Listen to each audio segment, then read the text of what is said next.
फैसला हो गया, भारत पाकिस्तान ना आया तो पाकिस्तान भी भारत नहीं जाएगा। भारत और पाकिस्तान अगले 3 बरस तक अपने तमाम मैचेस दुबई में खेलेंगे। पाकिस्तान ने पार्टनरशिप फॉर्मूले को होस्ट एग्रीमेंट का हिस्सा बनाने की शर्त आयद कर दी है। चैंपियंस ट्रॉफी के मामले पर डेडलॉक खत्म होने के लिए आईसीसी ने पार्टनरशिप फॉर्मूले पर गौर शुरू कर दिया है।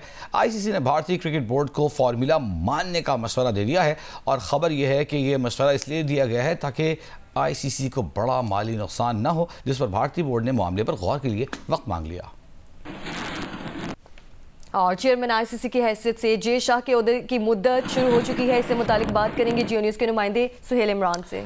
सुहेल, ये बताइएगा कि मामला फिर वहीं आ गया कि जय शाह ने पहले इनकार किया भारतीय क्रिकेट बोर्ड की जानिब से और अब आईसीसी में बैठकर इस मामले को नेगोशिएट करेंगे पाकिस्तान और भारत के दरमियान, ऐसा ही होगा?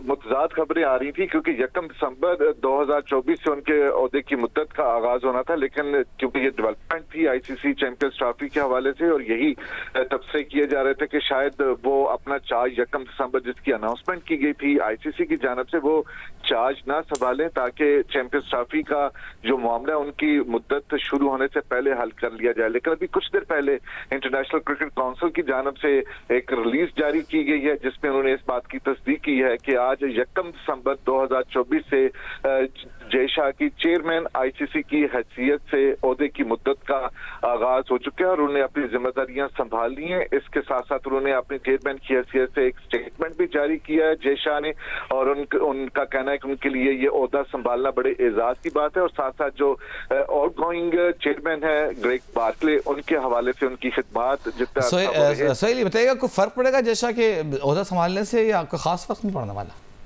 मुझे तो लगता है जो मेरी अंडरस्टैंडिंग है, जो मेरी पाकिस्तान क्रिकेट बोर्ड में पिछले 2-3 मिनटों के अंदर बात हुई जब ये खबर सामने आई तो मुझे ये लग रहा है कि ये अच्छी डेवलपमेंट अच्छी समझ की जानब अब आगे मामला जो चैंपियंस ट्रॉफी के हवाले से बड़े ये लग ऐसे रहा है इस वक्त। जो इससे पहले तासर ये दिया जा रहा था कि जय शाह इंटरवीन करेंगे और वो होने नहीं देंगे, लेकिन जिस तरह पार्टनरशिप फार्मूले की खबरें सामने आई हैं तो यही लग रहा है कि ये आगे 1-2 रोज के अंदर ये मामला हल होता हुआ दिखाई दे रहा है। बहुत शुक्रिया आपका सुहेलमान।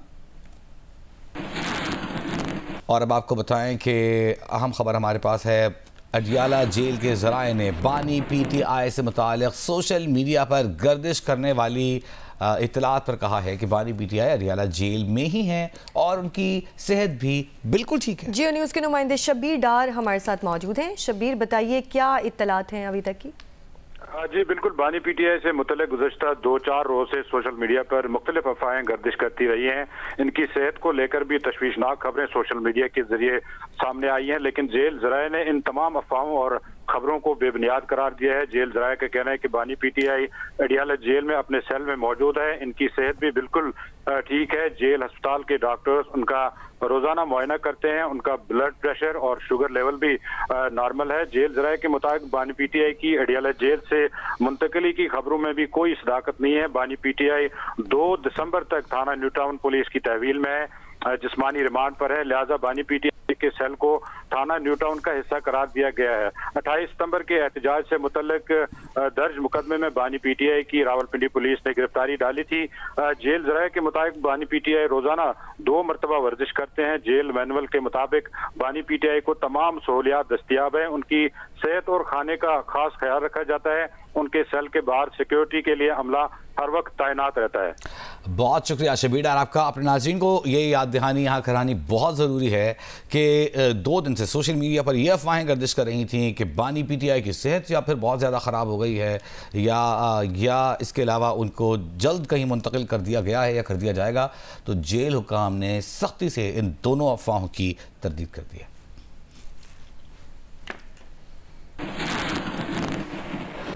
और मुल्क के बेशतर शहरों में इंटरनेट सार्फिन को शदीद मुश्किलात का सामना है। व्हाट्सएप और दीगर ऐप्स पर तस्वीर, वीडियोस और वॉइस नोट्स भेजना और वसूल करना दुश्वार हो चुका है। वाईफाई हो या मोबाइल डेटा सर्विस, किसी भी सूरत इंटरनेट का इस्तेमाल ज़हनी कोफ्त का सबब बनने लगा है।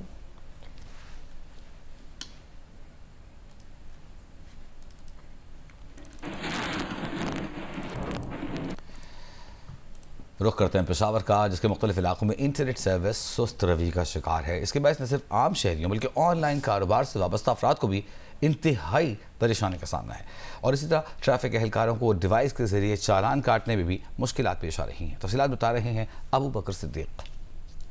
जी, पेशावर के मुख्तलिफ इलाकों में इंटरनेट सर्विस जो है वो शदीद सुस्त रवि का शिकार है और इंटरनेट सर्विस सुस्त रवि का शिकार होने से जो है सारिफीन को सख्त मुश्किलात का सामना है और IT समेत जो फूड डिलीवरी से वाबस्ता लोग हैं तो उनको भी जो है काफ़ी मुश्किलात है। साथ ही साथ जहाँ पर आम शहरियों को इंटरनेट सुस्त रवि के बायस मुश्किलात है तो वहीं पर गवर्नमेंट ऑफिशियल जो है तो वो भी जो है मसाइल से दो चार है। इससे हमारे साथ स्टेडियम चौक में एक ट्रैफिक एहलकार मौजूद है, इनसे बात करते हैं और पूछते हैं कि इन्हें क्या मसला है। जी बताइएगा। जी, कभी कभार हम चालान करते चलान इस वजह से नेट की वजह से, क्योंकि हमारा चालान नेट पे ही चलता है, मैसेज भी लोगों को जाता है नया चालान है, इस वजह से कभी कभार हमें मुश्किलात पेश आती है, चालान नहीं हो सकता। जी, ट्रैफिक के एहलकारों का भी यही कहना है कि फाइन करने में जो है चूंकि इनका एक प्रॉपर एक डिवाइस के जरिए जो है वो चालान करते हैं, जो जब इंटरनेट नहीं होता तो इनको भी काफी मसाइल है। शहरियों ने मुतालबा किया कि हुकूमत फौरी तौर पर इंटरनेट सर्विस को खत्म करने के लिए ठोस इकदाम उठाए। जी बहुत शुक्रिया अबू बकर सिद्दीक आपका। मेडिकल और डेंटल कॉलेज के रीटेस्ट में शिरकत करने वाले उम्मीदवारों की एडमिट स्लिप्स ताहाल मौसूल नहीं हुई हैं। इंटरनेट की सुस्त रवि के बायस STS की वेबसाइट खुल नहीं रही। इस बारे में जानेंगे नुमाइंदा जियो न्यूज़ शवाला असलम हमारे साथ मौजूद है। शवाला, कैसे मसला हल होगा? 8 दिसंबर को पर्चा है इन लोगों का। बिल्कुल, देखिए मेडिकल और डेंटल कॉलेज के रीटेस्ट में शिरकत करने वाले जो उम्मीदवार हैं उनकी एडमिट स्लिप ताहाल मौसूल नहीं हुई है। इंटरनेट सुस्त रवि के बायस STS की जो वेबसाइट है वो भी नहीं खुल रही है, जबकि उम्मीदवारों के जो पोर्टल हैं वो भी अभी तक अपडेट नहीं हुए हैं। और गुज़िश्ता रोज STS ने ऑनलाइन एडमिट जो स्लिप्स हैं वो जारी करने का ऐलान भी किया था और बेशतर उम्मीदवारों को कोई मैसेज या ईमेल तक मौसूल नहीं हुए हैं। इसके बाद जब हमने इस हवाले से IBA सक्खर से जानने की कोशिश की कि क्या मसला है, तो उनका ये कहना था कि जो ये मसला है ये PTA की तरफ से है और वाइस चांसलर जो IBA के हैं उन्होंने PTA इंतजामिया से राब्ता भी किया है। उनका ये कहना है कि मसला जल्द हल हो जाएगा और वालिदैन से गुजारिश है कि दोपहर 1 बजे के बाद वेबसाइट पर एडमिट स्लिप चेक करें। बहुत शुक्रिया शवाला।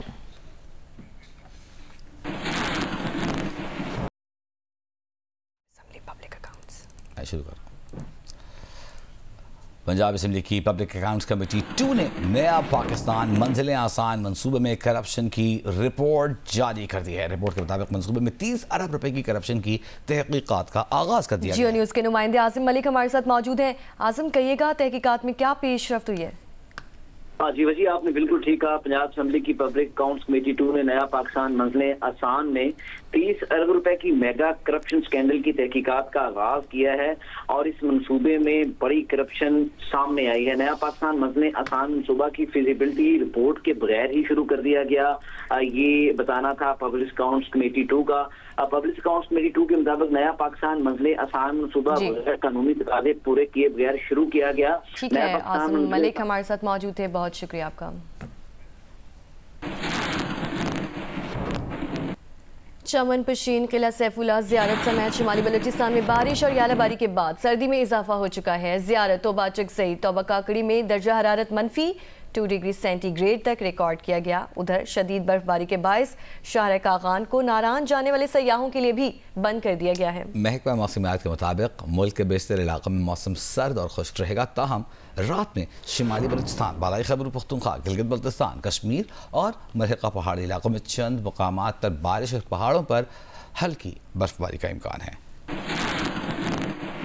मुल्क के बालाई इलाकों समेत मैदानी इलाकों में भी सर्दी की शिद्दत में इजाफा होता जा रहा है। रवा मौसम में सर्दी की पहली लहर शुमाली बलूचिस्तान में दाखिल हो गई है। चमन, पशीन, किला सैफुल्लाह, ज़ियारत, मूसा खेल समेत बालाई इलाकों में बारिश और यालाबारी के बाद ठंड में और इजाफा हो गया है। महकमा मौसमियात के मुताबिक कल से अगले 5 रोज तक सर्दी की शिद्दत में मुसलसल इजाफा मुतवक्के है। इधर शाहराए कागान को नारान जाने वाले सयाहों के लिए बंद कर दिया गया है। जिले इंतजामिया के मुताबिक सूबे को गिलगित बल्तिस्तान से मिलाने वाली शाहराए कागान बर्फबारी के सबब बंद की गई है। नारान और बालाई इलाकों में होटल्स बंद और बिजली और दीगर सहूलियात मुअत्तल हैं। कराची में भी दिसंबर का आगाज खुनक मौसम से हुआ है। कराची का फजाई मायार बुरी तरह मुतासिर है। तफसीलात बताएंगी शवाला असलम।